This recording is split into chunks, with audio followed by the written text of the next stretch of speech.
Assalamualaikum warahmatullahi wabarakatuh. Bismillahirrahmanirrahim. Alhamdulillah wassalatu wassalamu ala Rasulillah Sayyidina Maulana Muhammad ibn Abdullah wa ala alihi wa ashabihi wa man tabi'ahu wa nasarahu wa ala ba'da. Dokter Mukarramin, para asatidz dan segenap jajaran pengurus Masjid Jami Al-Ittihad yang saya hormati, para bapak ibu hadirin hadirat jamaah sholat isya tarawih dan witir yang dimuliakan Allah Subhanahu wa taala. Alhamdulillah, kita bersyukur atas segala nikmat dan karunia Allah. Shalawat salam semoga tetap Allah sampaikan ke hariban junjungan Nabi Muhammad sallallahu alaihi wasallam. Bapak ibu hadirin hadirat rahimakumullah, sekedar sedikit bermudzakarah di dalam surat yang ke 113 yang kita hafal, kita kenal, sering kita baca, dan insya Allah juga bukan sekali kita lihat arti dari surat ini. Di dalam surat ini yang namanya surat Al-Falaq, Allah awali surat ini dengan perintah kepada Nabi kita Muhammad SAW, Qul a'udzu birabbil falaq. Meskipun secara khusus ayat ini yang diperintahkan untuk melakukan perbuatan ini adalah Nabi kita, tetapi para mufassir mengartikan atau menafsirkan kalimat qul itu dengan aiqulu, ucapkan oleh kalian semuanya. Apa yang mesti kita ucapkan? A'udzu, yaitu kita berlindung, kita memohon perlindungan kepada siapa? Kepada Rabbil Falaq. Pada kalimat ini, pada ayat ini ada dua kalimat, yang kalimat ini digabung tanpa ada selangan sedikit pun, tanpa ada dinding penghalang sedikit pun. Kalimat idhofah namanya, antara Rabbun dengan Al-Falaq. Ketika Rabbun itu artinya banyak, kalau dalam bahasa Arab biasa Rabbun itu diartikan Tuhan, maka Rabbun di sini paling tidak kita melihat artinya sebagai malikun, pemilik. Jadi Rabbil Falaq itu pemilik Al-Falaq. Ketika Rabbun itu artinya mudabbir, pengatur, Rabbun itu artinya musawwir, pembentuk, maka Rabbun itu juga artinya murabbi. Dia adalah pendidik. Maka pada kalimat Al-Falaq yang juga ditafsirkan begitu banyak oleh para ahli tafsir itu, apa itu Al-Falaq? Dalam kesempatan ini saya tidak berbanyak-banyak karena memang porsi waktunya juga nggak banyak. Ditambah lagi sambil pegangan waktunya juga tidak banyak, tenaganya juga memang nggak banyak. Bapak saudara hadirin sekalian, yang pertama saja yang saya baca, Al-Falaq itu artinya seperti ada yang ada di dalam tafsir yang biasa kita lihat dan terjemah yang biasa kita baca adalah as-subhi, waktu subuh. Ketika Rabbil Falaq itu artinya pemilik waktu subuh, pengatur waktu subuh, pembentuk waktu subuh. Itu pertama. Kenapa Al-Falaq itu as-subhi?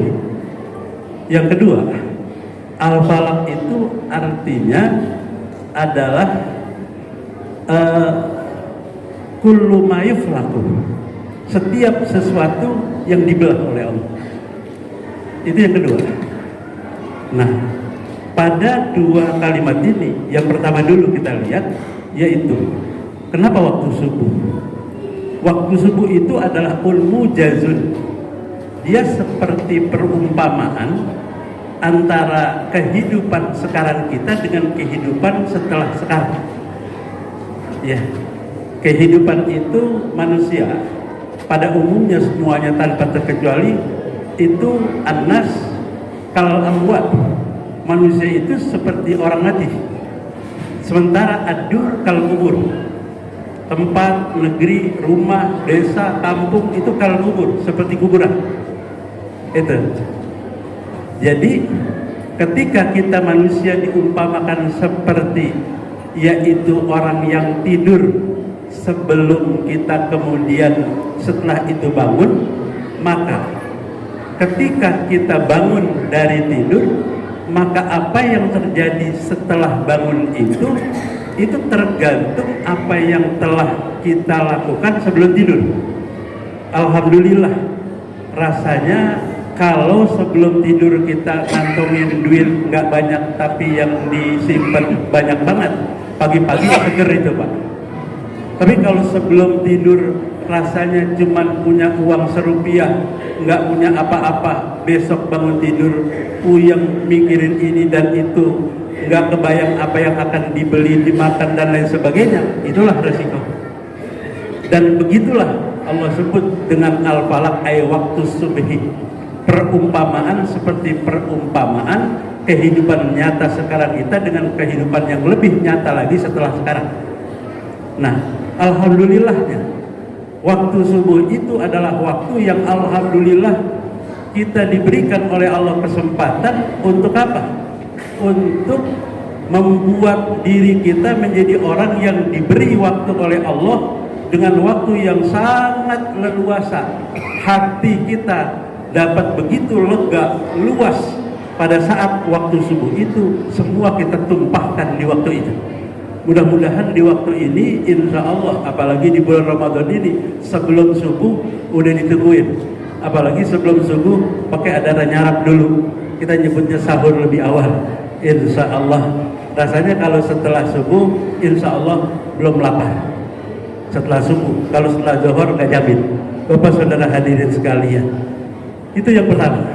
Lalu yang kedua itu yang tadi saya sebut, saya taruh di belakang.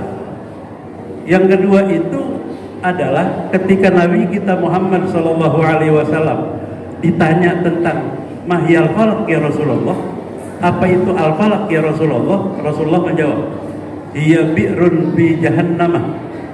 Al-falak itu nama satu sumur yang dalam riwayat disebut satu lembah. Sumur, lembah atau apapun namanya, itu adanya di dasar neraka jahanam. Kata Nabi, bi'run bi jahannama law tara irun alfasanatin la yasil ilaiha. Yang dalamnya sumur itu, kalau ada seekor burung masuk dari atas turun ke bawah sampai dasarnya, alfasanatin 1000 tahun la yasil ilaiha, belum sampai ke dalamnya. Itu yang digambarkan oleh Rasulullah SAW tentang al-falaq, nama lembah, nama sumur di dalam dasar neraka jahanam. Sahabat nanya lagi, liman hiya ya Rasulullah, itu buat siapa disediain oleh Rasul? Kata Nabi kita menjawab, hiya litarikis sholati ma'asihhatil badani, na'udzubillah min dzalik. Allah siapkan tempat ini yang tidak mustahil dulu dengan segala ancaman siksaan di dalamnya itu disiapkan oleh Allah litarikis sholat, khusus untuk orang yang ketika diberi badan sehat, waktu luang, ini itu bukunya dan lain sebagainya, tetapi dia khususnya tidak mau menjalankan perintah kewajiban dalam agamanya, sholat, puasa dan lain sebagainya. Ketika orang-orang yang semacam ini kemudian diancamkan oleh Allah dengan tempat seperti itu, rasanya kita bersyukur. Ancaman itu bukan berarti sesuatu yang akan kita memang dapatkan, tidak, tetapi lebih kepada ancaman itu, peringatan itu, lebih kepada bentuk kasih sayang Allah kepada kita. Mudah-mudahan Allah jaga, Allah pelihara apa yang kita memang inginkan agar dipelihara, dijaga. Seperti apa yang kita sama-sama ucapkan, doakan di bulan ini, di setiap hari di Ramadan ini. Allahumma inna nas'aluka ridhaka wal jannah wa na'udzubika min sakhatika wan nar. Mudah-mudahan apa yang kita minta, ya Allah, nas'aluka ridhaka, kami mohon ridho Engkau, wa nas'aluka al jannata, dan saya mohon akan surga Engkau, wa na'udzubika, dan saya berlindung kepada Engkau, min sakhatika, dari murka Engkau, wan nar, dan dari neraka Engkau. Kita berharap mudah-mudahan doa kita dijabah oleh Allah Subhanahu wa taala. Mudah-mudahan ada manfaat. Kurang lebih, maaf. Assalamualaikum warahmatullahi wabarakatuh.